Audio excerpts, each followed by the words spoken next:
Mengerikan ya. Oke, selanjutnya poin yang selanjutnya akan kita bahas buat kalian semua. Jadi tadi tuh poin yang tadi diingat ya anak muda. Wes, anak muda. Ingat ya anak muda. Pemuda-pemudi, dikira sumpah pemuda. Pemuda bahwa paradigma tentang pergi beribadah itu harus diubah. Harus diubah.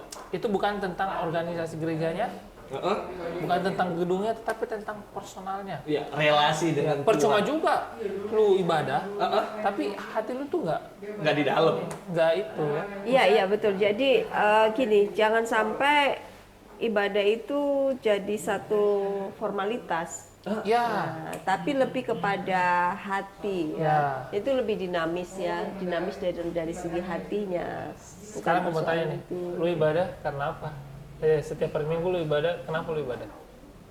Karena kewajiban aja sih. Nah, itu yang Iya sih. Tapi itu benar Bu. Sampai sekarang saya dengan umur yang sekarang ini Bu, kadang saya mau ibadah hari Minggu itu ya pertama karena takut akan Tuhan jelas. Jelas, nggak mungkin. Kalau gua nggak takut akan Tuhan, gua nggak akan ibadah. Itu jelas takut akan Tuhan. Namun pada saat di gerejanya Bu, saya jujur, ini gue jujur aja nih, ini kalau menurut saya yang membawakan atau temanya itu tidak menarik, saya main game Bu. Bener. Waduh, Iya. Karena nggak menarik, karena anak muda. Nggak, karena mungkin bagi saya Bu, beberapa anak-anak muda lain lah. Anak muda itu mungkin berbeda lah dengan mulai dari yang sekolah minggu. Pasti sekolah minggu itu gerejanya apa? Banyak permainan. Iya. Namun menjurus ke yang bisa ngingat Tuhan kan.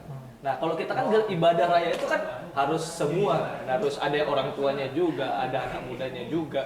Jadi kadang-kadang ngebosenin untuk kita anak muda. Jadi kalau kurang seru itu gue main game. Jadi lu mau pendetanya ajak main game nih orang?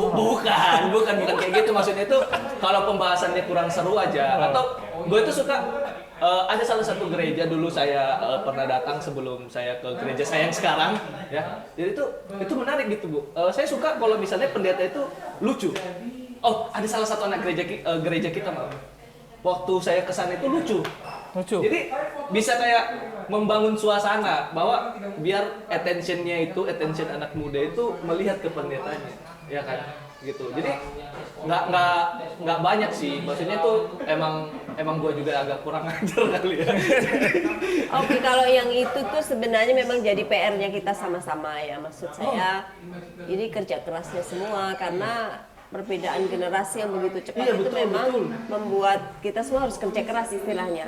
Para hamba Tuhan pun mesti kerja keras untuk bisa membuat apa yang disampaikan itu benar-benar kena di pikiran mereka, di hati mereka.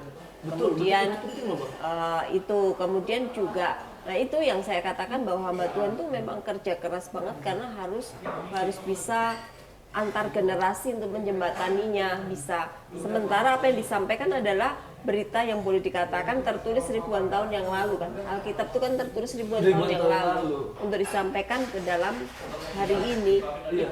Itu sudah kerja kerasnya para pengkhotbah. Kemudian dia harus memahami segala sesuatunya, mempersiapkannya, plus dia juga harus bisa menyampaikan ke bahasa sekarang. Itu nggak mudah. Iya, gitu ya, nggak mudah.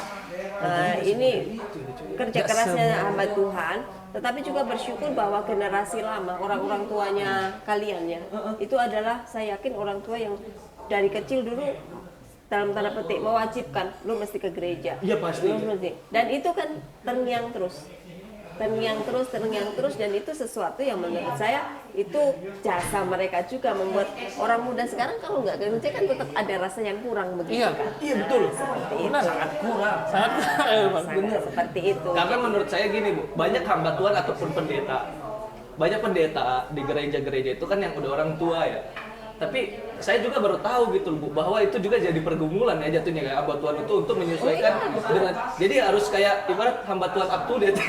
Ya harus. Ya, Saya nggak tahu sekeras jadi itu. gini ya, hamba Tuhan tuh gambarannya tuh seperti di tangan kirinya itu pegang Alkitab ya. Iya. Kebenaran yang ditulis zaman dulu. Tapi sininya itu kalau sekarang mungkin harus pakai pegang ini ya. Harus ngikutin gitu, ngikutin perkembangan bagaimana untuk menjembataninya itu juga butuh perjuangan. Butuh loh Bang, kayak gini, maksudnya kayak gini.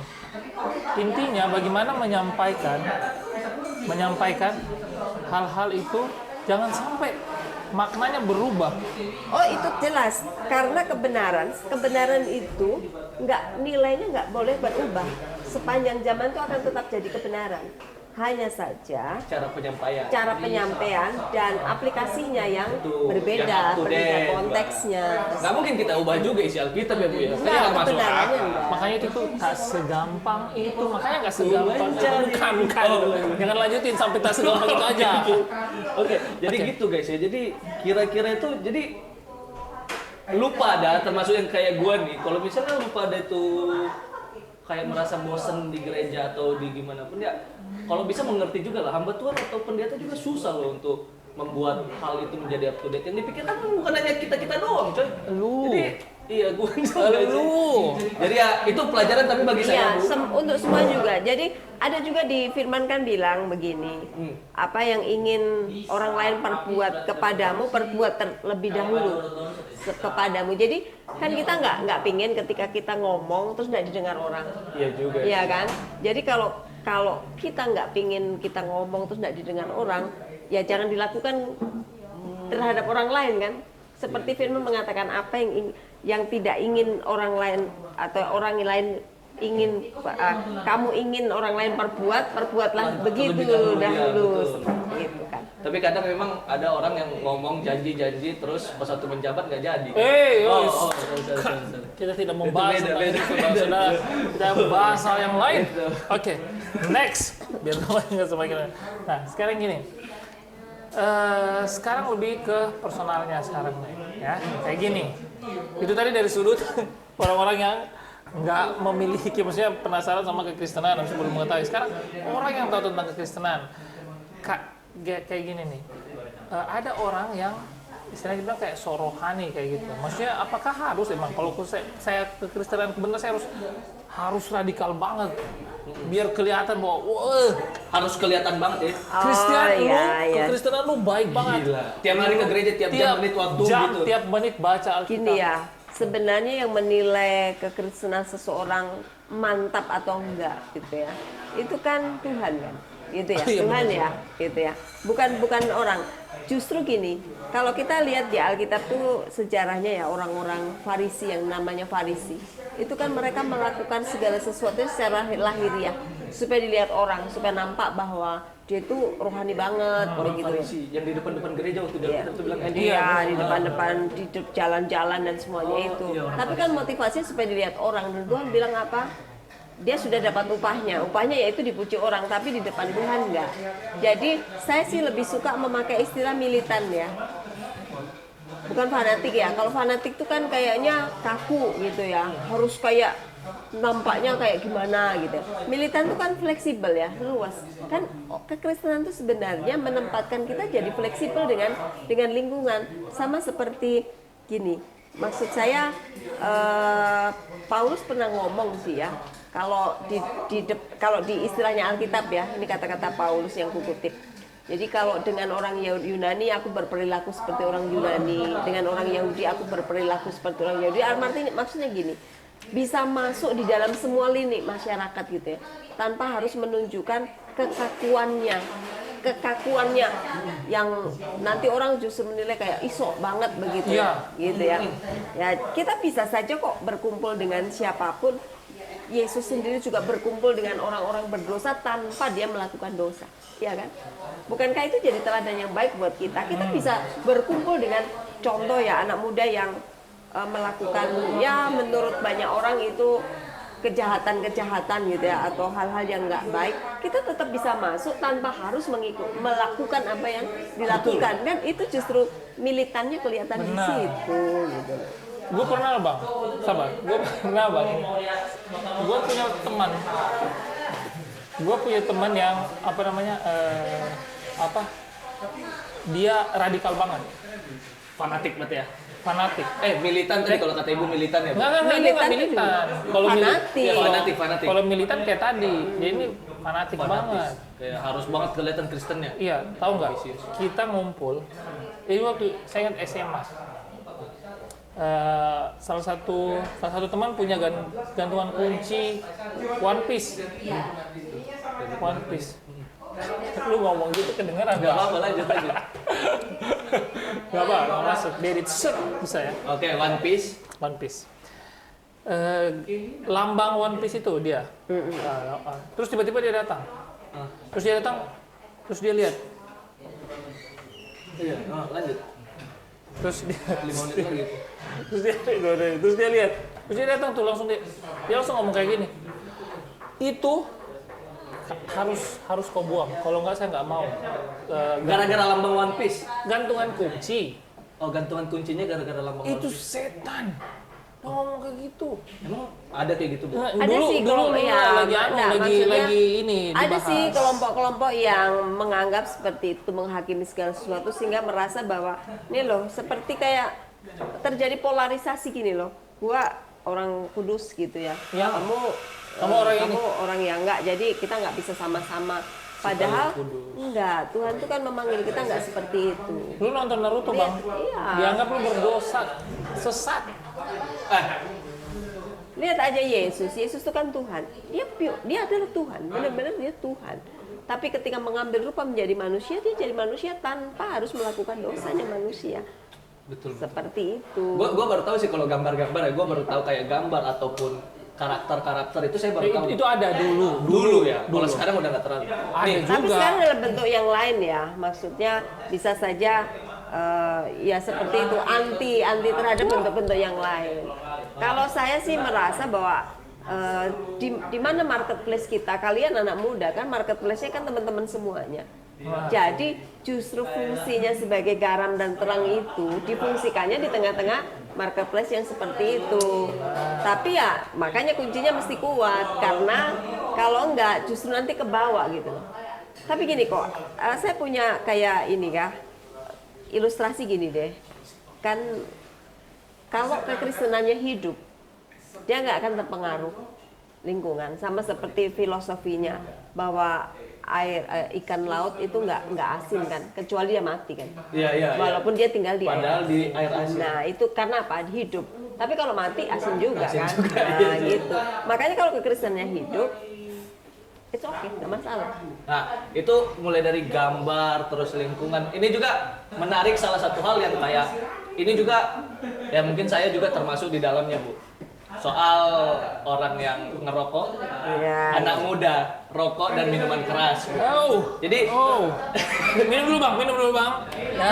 jadi itu tuh banyak, bahkan di awal banget saya di sini itu tuh waktu saya ngerokok di salah satu tempat gereja itu saya sempat ditegur dan itu menjadi pertanyaan nantinya bagi saya. Lu ngerokok? Iya, bukan di dalam gereja, di parkiran, di parkiran, dan itu sempat ditegur jangan. Jadi pertanyaan saya itu nanti tentang kayak apakah alkohol dan rokok itu tuh menjadi pandangan buruk banget. Maksudnya itu seburuk apa sih di Kristen? Tapi jangan dijawab dulu, Bu. Jangan. Nanti setelah pesan-pesan berikut ini, jadi stay tune terus guys.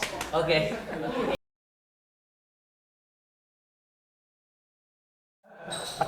Ya kita balik lagi ya. Balik lagi, guys. Kembali lagi. Pertanyaan dari Pertanyaannya sangat offense ya. Pertanyaannya sangat offense. Sangat membuat. Tapi kita jawab nggak semua. Ini secara Ya ini umum. jawab secara general. Bagi kalian semua yang mau nih ya, yang mau kita bahas secara spesifik, kayak contoh nih, kayak tadi kan rokok Dan itu, alkohol. Masih banyak lagi loh. Tatoan, nah. Pergaulan bebas. Oh iya. Oh beda. Beda. Kalau itu udah lain. Beda. Kita akan dengar Narkoba? jawaban dulu. Hah? Iya. Itu juga. Termasuk ya. Tapi ini kita bahas secara general dulu. Menurut Janji-janji saat kampanye? Oh bukan. Jadi pilih nomor. Stop. Sensor. Kita nggak bahas lagi. Gak ikut-ikut. Ikut. Oke. Gue diminta sih. Kita pilihnya Tuhan Yesus saja. Tapi gue diminta dibayar sih. Jadi Gimana? franchise. Enggak, stop. Oh, Belum. lumayan lu. Bu, kita kembali Bu. Oke. Mas, silakan dijawab pertanyaan dari Ya, tadi pertanyaannya tentang rokok, alkohol, dan semuanya, dan pasti bisa berkembang ke banyak hal ya. Pasti. Karena Hanya dua hal. zaman Hanya itu. ya zaman lalu kan yang sering disebutkan rokok, alkohol gitu ya. Tapi sekarang kan sebenarnya macam-macam, lebih kompleks lagi kan dengan perkembangan zaman gitu. Jadi gini sih, kan ada orang dulu juga nanya sih, itu aturannya di mana, ditulis di mana gitu kan. Iya. Nggak ada Nggak ada di ditulis gitu ya. Dilarang ini, dilarang Mana itu. ada no smoking di gitu ya. Alkitab? Nggak ada. Di pom bensin ada. Di pom bensin ada. Itu udah lucu. Lu cari no smoking di Alkitab, Bang. Ya, makanya itu Ya. ada. Jadi Ada gini, lah. sekarang gini, kita ini kan bicara lebih kepada hati, kepada pikiran, dan yang dibutuhkan tuh dalam hidup itu kan hikmat, ya kan? Hikmat itu kuncinya untuk banyak hal. Nah, jadi gini, ada bagian firman Tuhan tuh yang ngomong begini yang menurut saya ini cocok banget untuk jawab gitu ya, untuk jawab tentang rokok, alkohol, narkoba, Dijawab setengah-setengah aja Bu ya. supaya semuanya tetap gitu ya. pas. Tapi globalnya gini, ada bagian firman Tuhan yang saya ingat, itu ngomong gini, segala sesuatu tuh diperbolehkan, benar, tapi nggak semuanya membangun, itu kuncinya. Semua itu orang lakukan, benar, tapi nggak semuanya membangun. Ayatnya di mana Bu? Ada di 1 Korintus 10 gitu ya. 1 Korintus 10 ya. Ayatnya yang ke-23 ini. Jadi dibilang gini, segala sesuatu diperbolehkan ya, tapi nggak segala sesuatu membangun. Segala sesuatu diperbolehkan. 10 Ayat 23 Ada di bawah. gitu ya. Ceng-ceng. Kemudian tidak semuanya itu berguna dan tidak semuanya membangun. Jadi kita ini hidup kan yang dibutuhkan hikmat. Betul. Jadi lakukan segala sesuatu yang berguna, lakukan segala sesuatu yang membangun. Kuncinya itu saja. Jadi nggak perlu bertanya ini boleh nggak, itu boleh nggak. Jadi pikir aja gitu ya. Apakah itu berguna dan itu membangun? ya silakan. Silakan. Tapi bukan berarti salah juga kan, belum tentu salah ya Bu ya. Jadi gini, dan Yesus itu sebenarnya kan ketika hadir dia tidak membuat hukum-hukum tertulis yang tambah detail banyak, nggak boleh ini, nggak boleh itu, tapi lebih kepada menjelaskan bagaimana hati diperbaharui, pikiran diperbaharui. Karena kuncinya kalau hati dan pikiran diperbaharui, relasinya dengan Tuhan itu dipulihkan, itu yang lain tuh akan ngikutin gitu loh. Iya sih. Seperti itu. Karena memang pasti latar belakang orang yang ngerokok dan minum itu ada sesuatu, Pak. Ya. Tapi dan gue yakin juga orang yang benar-benar ngerti atau punya relasi bagus dengan Yesus Kristus atau Tuhan Yesus jangan sih ngelakuin itu ya. Berarti gue yang belum punya relasi bagus.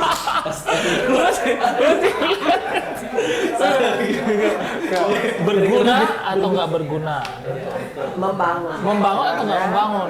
Ada hikmahnya atau enggak? Lu membangun atau nggak membangun lagunya tuh? Iya. Mau lu ngerokok tapi kalau nggak ada hikmahnya terserah. Kalau ngerokok tahu-tahu bisa ngerokok tapi sambil khotbah bisa. Enggak juga ya. Tapi itu ada loh. Gue juga pernah lihat sih. Lu lihat deh. Pernah Bu? Ada pernah kejadian seperti begitu. Tapi bukan khotbah di gereja kayaknya. Kayak Enggak, kalau nggak di gereja, tapi bukan dia nggak khotbah sambil ngerokok sih. Turun mimbar dia langsung rokok aja. oh enggak maksudnya ini sambil Enggak lah. Oh, nggak ada ya? Ngapain gila? gue pernah lihat sih kayaknya. Serius, kita disebutin.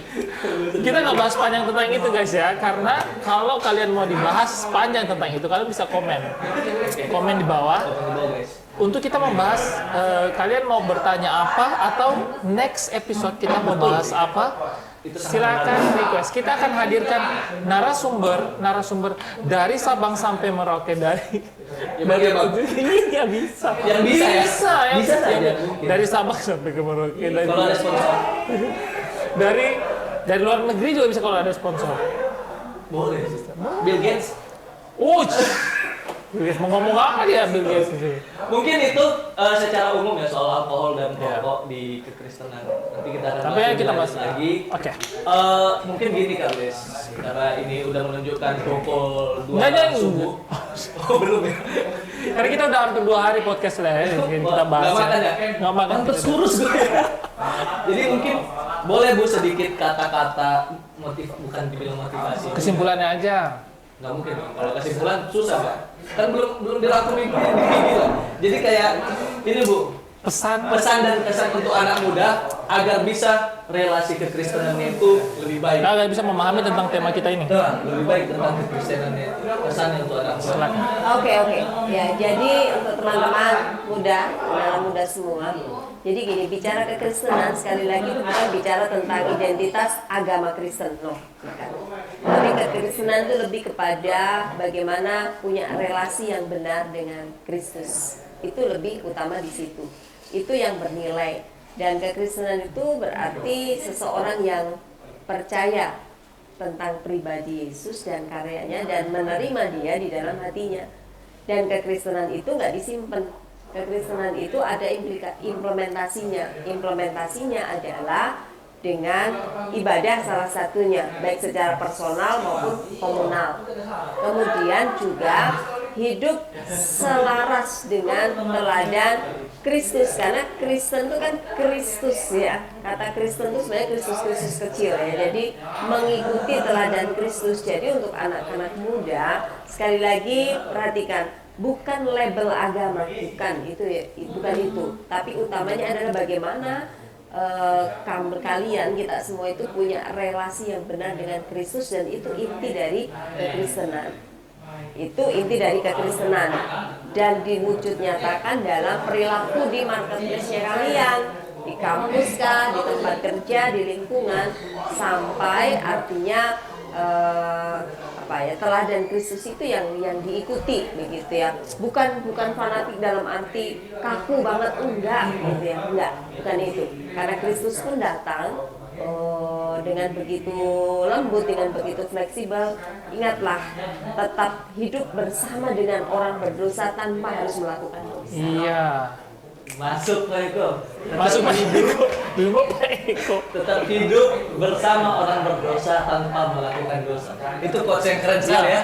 Keren sekali, sangat menarik itu ya. Itu gaya hidup Tuhan Yesus banget di Alkitab. Benar ya, Bu? Ya, jadi maksudnya karena lingkungan kita ini kan lingkungan yang berdosa, namanya dosa belum diangkat semuanya. Lingkungan kita itu lingkungan duniawi. Tetap hidup di dalam lingkungan duniawi tanpa harus melakukan perbuatan duniawi. Keren sekali guys, keren sekali. Jadi kesimpulannya untuk anak muda yang menurut gua kayak lu agama lu Kristen belum tentu lu mencerminkan kekristenan, karena kekristenan itu bagaimana relasi lu dengan Tuhan. Tidak harus juga ditunjukkan melebih-lebihkan, bahkan tidak harus ditunjukkan melebih-lebihkan. Lu hanya berkor-kor seperti mungkin orang Farisi yang dibilang tadi, namun hati lu ternyata tidak sebaik yang dipikirkan. Terus profesi itu belum tentu ya, profesi belum tentu melambangkan lu kekristenan.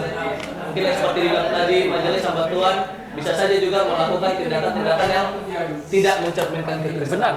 Jadi sekali lagi gue bilang untuk anak-anak muda, pikirkan baik-baik, jangan terlalu mengikuti zaman sehingga lu merasa kekristenan lu harus terlalu diperluar dan lu tidak akan mengerti apa maknanya relasi dengan Tuhan Yesus Kristus. Terima kasih, sekian dari gue. Christian Teguh. Quote, semua udah dibahas sama Bang Christian. Waspadalah. Oke, thank you guys. Oke, Kembali lagi thank you dulu. Oh ya, Thank you. astaga.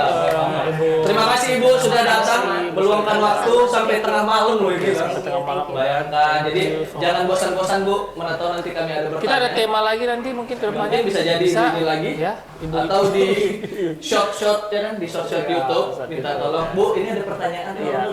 Ntar Bu bisa bantu lihatkan komentar. Ini kayaknya akan banyak komentar-komentar. Semoga amin. Banyak komentar-komentar harus ya. Kalau ada yang belum dimengerti bisa tanya di kolom komentar. Kita akan jawab di episode selanjutnya, di YouTalk episode selanjutnya. Dan bagi kalian semua yang mau request pembahasan apa sih yang kalian butuhkan untuk kita bahas, kita akan lihat komentar-komentar yang akan muncul. Komentar terbaik kita akan ambil, kemudian kita akan hadirkan narasumber untuk membahas tentang hal tersebut. Bukan yang terbaik, mungkin yang terbanyak Bang. Hah? Kalau terbanyak berarti banyak keluhan anak muda. Iya, yang Bisa jadi terbanyak. terbaik. Jadi seperti itu, ya. Jadi itu untuk podcast kita ya, yang episode 1 ya. Episode 1, Jangan lupa dong like, comment and subscribe. subscribe harus wajib dan tekan untuk notifikasi tombol lonceng ya. Dan juga lupa follow ada Instagram, Bu. Ada. Instagram nanti ada di bawah, Instagram Di bawah kita, sini. Instagram Ibu, Instagram saya, Instagram Bang Bless. Iya, Dan harus. juga Instagram, ada nggak Instagram atau TikTok SE Entertainment? Ada. Oh, ntar, oke, dan tim. Oke, Ya, jangan lupa. kalau, Mana tau kepo ke ibunya? Iya. Rumahnya di mana? Jadi didatangi. Mana tau nanti gara-gara ini didatangi. Bu, saya mau nanya. Tiba-tiba ada yang demo di depan. Kalau mau bertanya di kolom komentar, gak usah ke rumahnya Ibu, biar kita nggak akan spill rumahnya. Jangan. Takutnya nanti banyak yang ini kan Ya. surat kaleng. Yang kayak di parodi kemarin. Surat kaleng sudah lulusan. Kita menerima di kolom komentar semuanya, mau hate apa kita terima semua. Oke, kita akan kembali lagi ya untuk next episode dengan pembahasan yang lebih menarik lagi. Oke, thank you guys. Thank you guys. Stay tune Thank you so terus. much. Bye-bye. Thank you for tuning. Jangan lupa dulu dong. Oke. Kita akan kembali lagi tetap di You Talk Saatnya yuk. untuk talk. Bye.